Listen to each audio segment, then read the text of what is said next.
take these off because the reflection, the glare, super great. So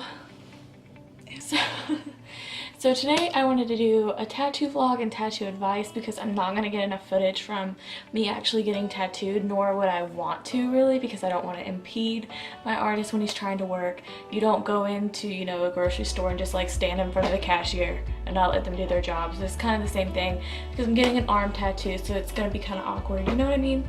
So I'm going to do a couple advice tips kind of thing, and then do a little like clips in between, like a vlog style. And that'll probably be filmed on my phone just for my convenience and because I don't want to walk around downtown holding my expensive camera. So I'm going to show you how I'm gonna get covered up, and I might pop in my inspiration picture right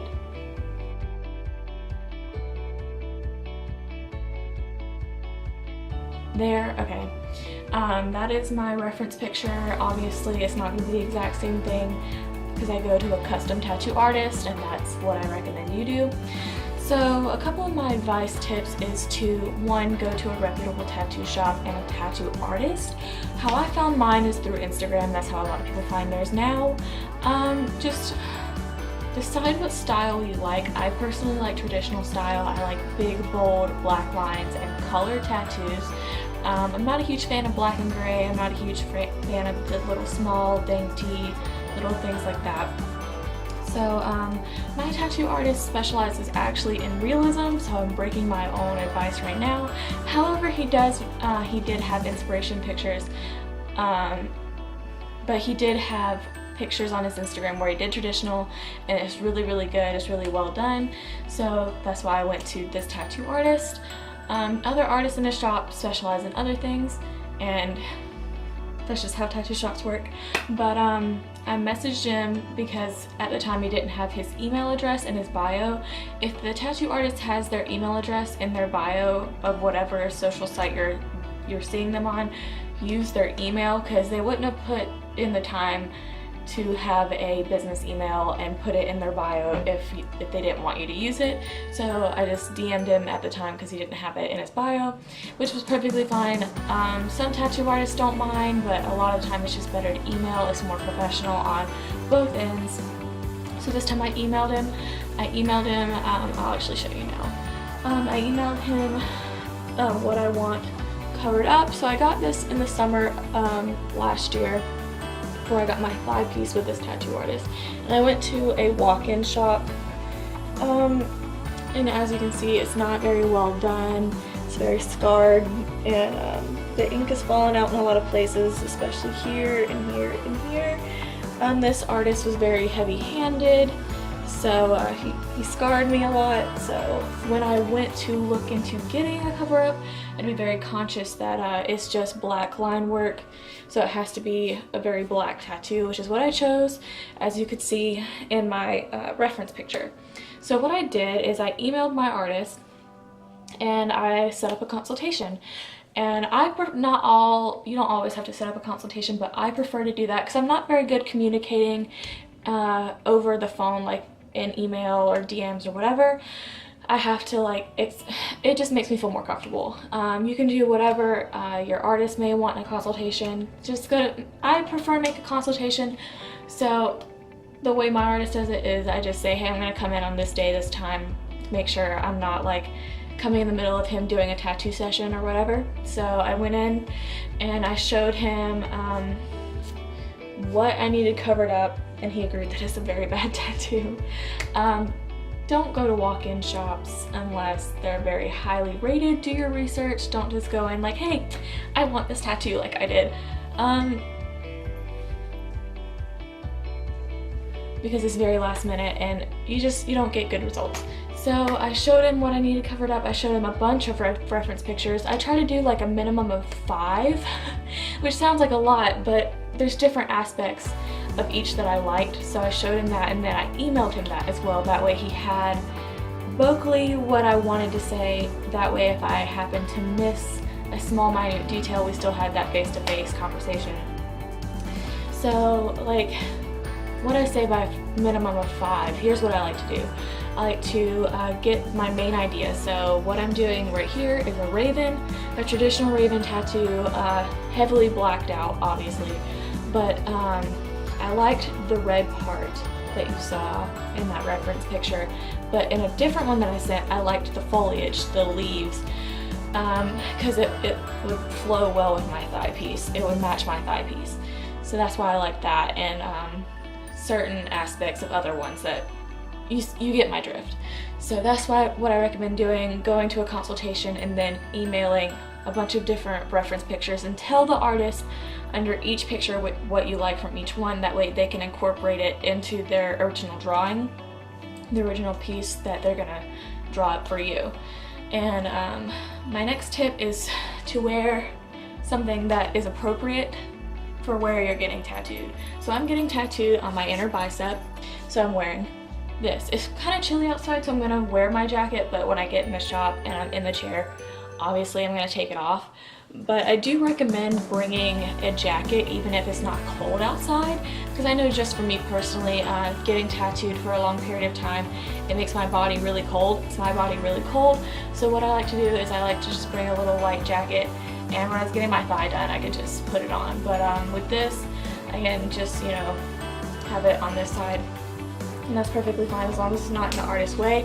I do recommend wearing something that if it gets a little bit of ink on it, it's not the biggest of deals, because I was gonna wear one of my favorite white tank tops. I was like, that's not a good idea. So I'm wearing this. I'm not like really attached to this or anything. I do have a black tank top I could wear, but it kind of fits weird. It likes to fall kind of weird, so I'm just gonna wear this and it's fine.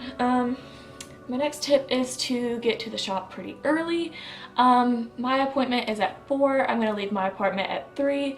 That way I can get to the shop around 3:30. Your first time working with this artist, I do recommend getting there at least 30 minutes early. Who was messaging me? I mean, getting there at least 30 minutes early. That way, especially if they're not tattooing somebody else, you can talk with them and be like, hey, whatever you need to say to them, or that way you can, you know, build a rapport and just have, you know, this relationship built before you start tattooing.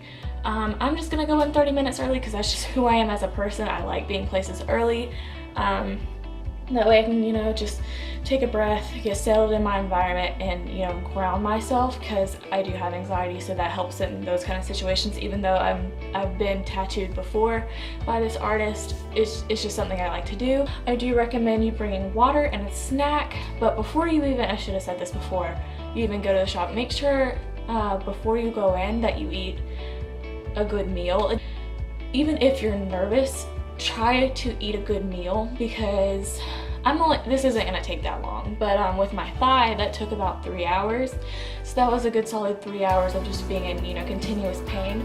It wasn't really that bad because it was my thigh, but say you're getting, let's go from one extreme to another, but say you're getting a chest piece, you don't wanna sit in a chair for a really, really long time without having food, because that's just a situation to make you faint, not having food in your stomach and being in pain, because your body is going through a trauma. Think of a tattoo as you just receiving an open wound, because that's basically what it is. So make sure you drink lots of water and eat a good meal. Also, don't take painkillers beforehand. Don't drink beforehand. It thins out your blood and you're just gonna bleed a lot more. It's gonna make the tattoo artist have to, you know, wipe it more. And the longer you get tattooed, the more the wiping hurts. So don't do any of that. It makes your blood thin out and you're just gonna bleed more and make the job for the tattoo artist a lot harder, and it's gonna make the process a lot longer. So going back to when you're in the shop, you need to take a break in between getting tattooed. You can tell your artist that's something that they are going to do, because I'm sure they're tired of sitting hunched over tattooing you too. So they could, you know, get up, get a sip of water. You can get a sip of water, take a bite of your snack. When I got my thigh piece, I think I took 2 breaks. One was in between him doing the outline, and then once when he was doing the color. I brought just a little protein bar, a Vega protein bar, because it was pretty high in sugar and protein. That's something I recommend doing. I try to get protein bars that are pretty low in sugar when possible, but when you're getting tattooed, you kind of want that extra boost of sugar for your blood sugar, obviously. Once your tattoo is complete, I personally like to tip. It's kind of iffy with some places that you have to tip, or a lot of places you don't. It's not mandatory to tip, but it is a service industry. They're giving you a permanent piece of artwork on your body forever. So I highly recommend that you tip your artist, just because I really respect my artist, I respect his work, and I really appreciate the time and effort he puts into my piece, because he takes all my inspiration pictures and puts every single one that I like, and you know, just personalizes the tattoo for me. He draws the tattoo for me, and he sits down with me, tattoos me, you know, all these things. So I just feel like he earned the tip.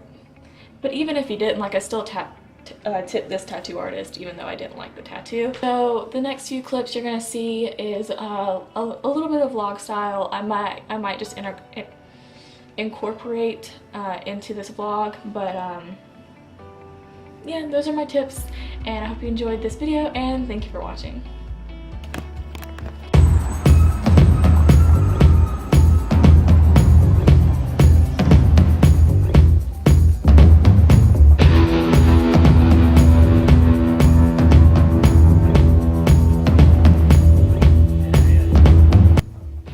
So it's quite a bit later in the day, but I just wanted to update you. This is what my arm looks like. A little bit of the bottom of the tattoo is peeking out a little bit right here by the elbow. Definitely hurt the worst, or close to the armpit. That sucked, but the rest of it really wasn't that bad. I'll probably update you more tomorrow once I take off the bandage. You can see the tattoo better. Actually, so you can see the tattoo at all besides the tail feathers. But I really like how it came out. We decided to not do just all black. We actually did a little bit of color, and you'll see that tomorrow. So hope you're enjoying this video so far, and thank you for watching. So I'm about to take off the bandage and rinse it. I'm not going to show you it before I rinse it because it's just going to be really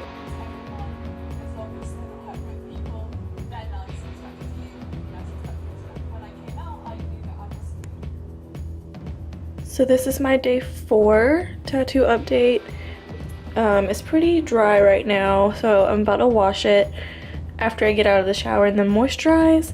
Like I said, I like to dry heal until around the 3rd or 4th day. I did start moisturizing yesterday, so this is just a tattoo update. So excuse my appearance, like it's early morning and I'm about to start getting ready to film other videos, but I wanted to give a tattoo update. So this is day 5.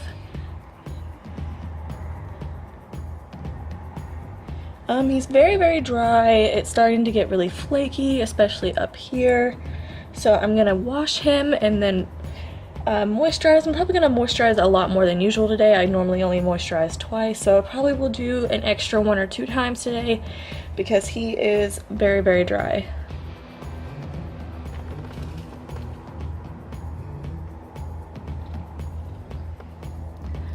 I'm hoping he will be almost fully healed in a couple days, but obviously I'll keep you updated and show you the final result when he's fully healed or almost fully healed, because traditional does take longer to heal because you do use thicker needles down here. But I'm hoping since he used pretty thin needles for the rest of him, then he'll heal like a normal tattoo. So yeah, this is my day 5 update. So this is my tattoo a couple weeks after I got it done. It is completely healed. And to outro this video, I was gonna say that the pain tolerance, I'm just getting over like a cold or something. The pain was not that bad. I would rate it like a 4 to 5 out of 10. And my artist was Stubbs at the Quill Gallery in downtown Valdosta. So yes, I highly recommend going there. I've gotten 2 of my tattoos from there, one being my massive thigh piece. So to end this video, I just wanted to say that if you're thinking about getting a tattoo, I definitely recommend that you do it. It is totally worth the experience, and I'm very happy with how this came out. I'm very happy with how saturated it is, because I wanted a very dark, full black tattoo piece to cover up what you saw, the script, the awful script that has been out of my life for almost a month. So I'm very happy, very pleased with this tattoo, and I'm excited to build my half sleeve with it. So I hope you enjoyed this video, and thank you for watching.